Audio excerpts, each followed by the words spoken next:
are indeed in the place of spectacular creations.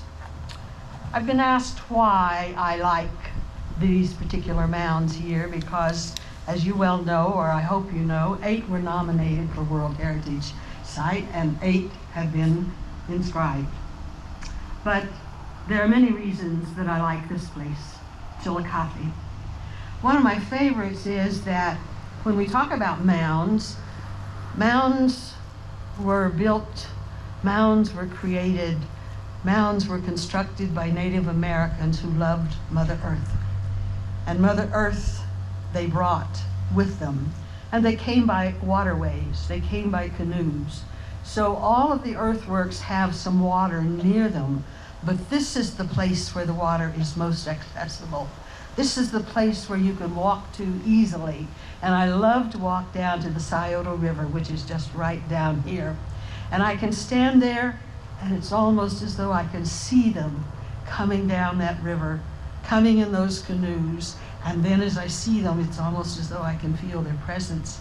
And so when I get discouraged, when I think, you know, this has been a long journey.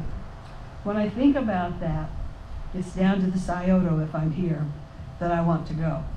Some of you may want to stay in the gift shop, and that's fine, that's fine. But I want to go down to the Scioto, and I want to stand there, and I want to take it all in. And I feel better. I feel enriched. I feel a kinship with my predecessors, with my ancestors. And that's what this is all about, our ancestors. So that's one of the reasons that I love here. But I also love it here because of the name Chillicothe.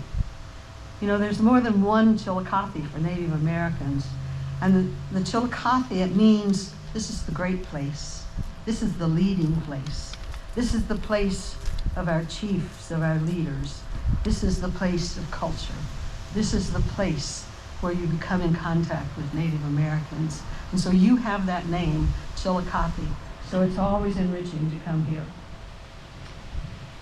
But a special reason that I love this place.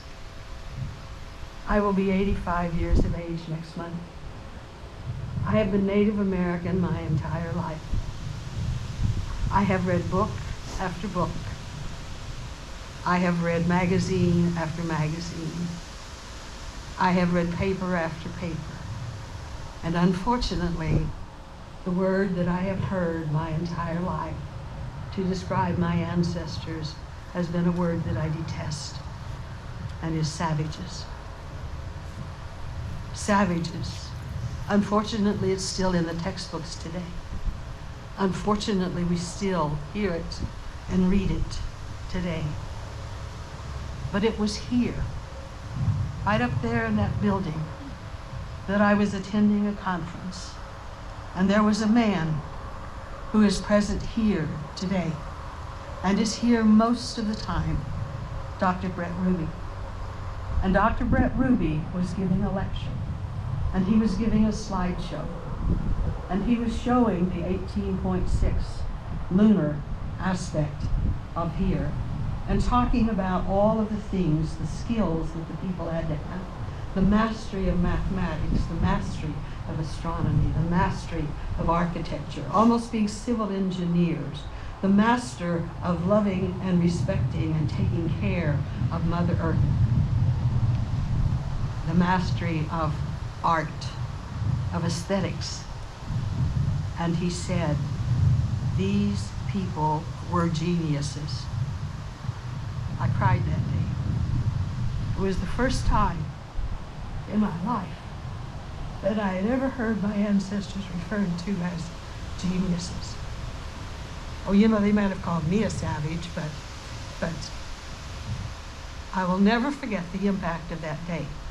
And now I read this dossier, and I read these articles that are written, and I read the very first requirement, the very first possibility of being a World Heritage Site, and it has to be a place of genius. And that's what this is.